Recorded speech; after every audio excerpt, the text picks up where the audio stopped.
her MCOM from Himachal Pradesh of Shimla. Payal went back to her village in Kinnor, district of Himachal Pradesh. She wanted to contribute for the development of the women of her village, so she informed an organization, the membership which was formed an organization, the membership of which was open for all the women villagers on voluntary basis by paying 500 only, which will be treated as their capital. Payal knew that the land of her village was suitable for farming of medicinal plants, so she motivated the members of her organization for growing medicinal plant in their fields under the guidance and help of the local agriculture department. It was also decided that the organization will purchase the produce of each member and sell the same to drug manufacturing companies at a very good price, which was not possible for all the members individually. The main objective of the organization is to render services to its members rather than to earn profits. आपको क्या पूछा है? अच्छा, a computer training center for young boys and girls was started under the guidance of Payal from the surplus of the profits. Identify the kind of organization formed by Payal. तो किस तरह का organisation form किया गया है? तो यहाँ पर जो फॉर्म किया गया है वो कोऑपरेटिव सोसाइटीज़ फॉर्म किया गया है, और कोई भी 3 मेरिट्स बताने हैं जिसका इस पैराग्राफ से कोई मतलब नहीं है. अगर आपको लाइंस कोड करके करना पड़ा होता तो पहले हम लाइंस भी पढ़ते. इसमें फीचर्स कुछ ऐसे हैं जो इस पैराग्राफ में आ रहे हैं, जैसे member voluntary association, welfare of the members, उसके अलावा क्या कहते हैं कैपिटल लिमिटेड रिसोर्सेज वगैरह डिमेरिट्स भी आ सकते हैं. तो जब आपको पैराग्राफ में से आइडेंटिफाई करना हो तो फिर पैराग्राफ में से ही करना पड़ता है, बाहर का आप आंसर नहीं लिख सकते हो. इसमें क्योंकि एनी 3 मेरिट्स कहा है तो आप कोई भी 3 मेरिट, इससे कोई मतलब नहीं कि पैराग्राफ में है या नहीं है, कोऑपरेटिव सोसाइटी का आप लिख सकते हो.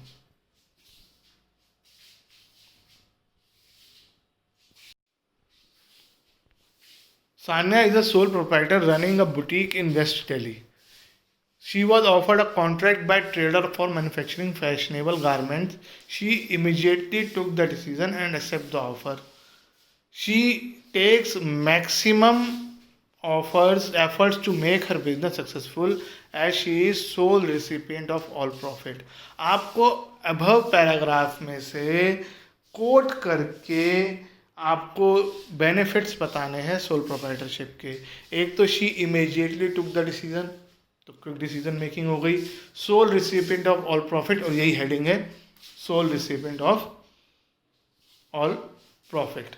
फिर उसके अलावा इन 2 के अलावा आपको 3 मेरिट्स और एक्सप्लेन करने हैं. फर्स्ट पॉइंट में सिर्फ नाम बताना है और बाकी बी पार्ट में आपको हेडिंग के साथ एक्सप्लेन करना है. जहाँ पे आइडेंटिफाई लिखा है तो वहाँ नाम लिखना, लाइन लिखनी है जिससे आइडेंटिफाई किया, और हेडिंग लिख देनी है. सिर्फ कोई एक्सप्लेन वर्ड नहीं लिखा. लेकिन बी पार्ट को करने के लिए आपको एक्सप्लेन भी.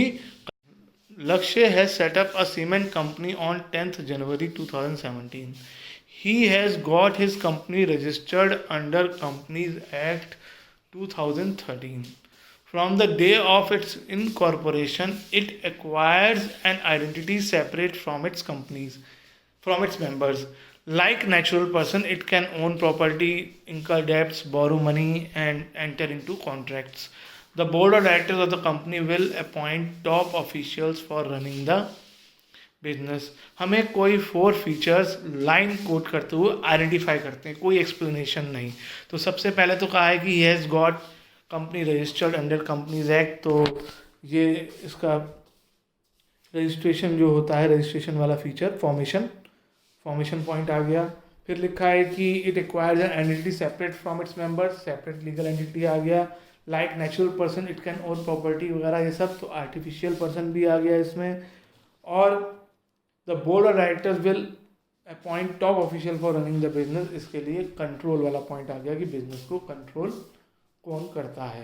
तो इसमें ये ज़रूरी है कि आप पैराग्राफ से ही बताएं और लाइंस भी कोट करनी जरूरी है. अगर लाइन कोट नहीं करोगे, सिर्फ पॉइंट लिख दोगे तो मार्क्स नहीं मिलेंगे. Kapoor brothers formed a joint Hindu family business. There were 3 brothers and the eldest of them Ramesh Kapoor became the Karta.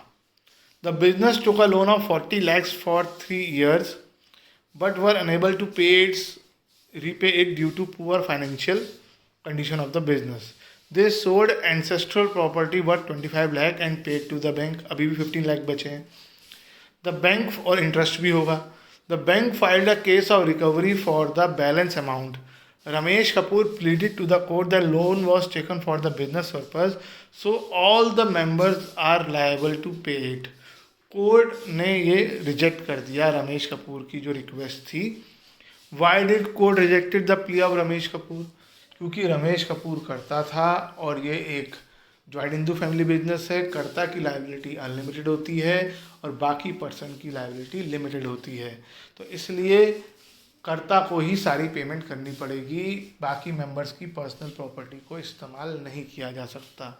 B part में कहा है कि हु हैज़ अनलिमिटेड लायबिलिटी. तो रमेश कपूर यानी कर्ता की अनलिमिटेड लायबिलिटी है और उसके ब्रदर्स सिस्टर्स जो बाकी मेंबर्स हैं, को पार्टनर्स हैं, उनकी लायबिलिटी लिमिटेड है. Was the decision of court to claim from Ramesh Kapoor is justified? बिल्कुल जस्टिफाइड है. कोर्ट ने बिल्कुल सही कहा है क्योंकि karta as a Ramesh Kapoor as a karta है अनलिमिटेड लायबिलिटी, तो उसी को पे करना पड़ेगा. बाकी को पार्टनर्स से ये पैसा नहीं मांगा जा सकता. Archana visited her native village during her vacation and found that money lender in the village was exploiting the farmers. He was charging very high rate of interest on the money he had lended to the farmers. Archana decided to help farmers. She met all the farmers along with her grandfather and told them about the various options for raising fund instead of going to the money lender. She was able to convince farmers to pool their money and form an organization so that members can take loan from the organization at a reasonable interest as and when are required. The purpose of opening such organization was not to make profit, was to provide help to the members. तो पहला सवाल इसमें आपसे ये पूछा जा रहा है कि name the type of organisation open by farmers. तो यहाँ पे कोऑपरेटिव सोसाइटी बनाई गई है. और अगर आपसे ये भी पूछा जाए कि किस तरह की कोऑपरेटिव सोसाइटी बनाई गई है, तो ये क्रेडिट कोऑपरेटिव सोसाइटी बनाई गई है. Who can become the members of the above identified organisation? तो यहाँ पर कोई भी फार्मर जो यानी इस क्वेश्चन के हिसाब से सोचे तो कोई भी फार्मर जो 18 ईयर्स से अबव हो वो मेंबर बन सकता है. What is the motive of this kind of organisation? Welfare of the members. What is the minimum number of persons required? 10. किस एक्ट के अंदर? Indian cooperative societies act 1912. क्या रजिस्ट्रेशन कंपलसरी है? Yes, registration is compulsory. Question number 24.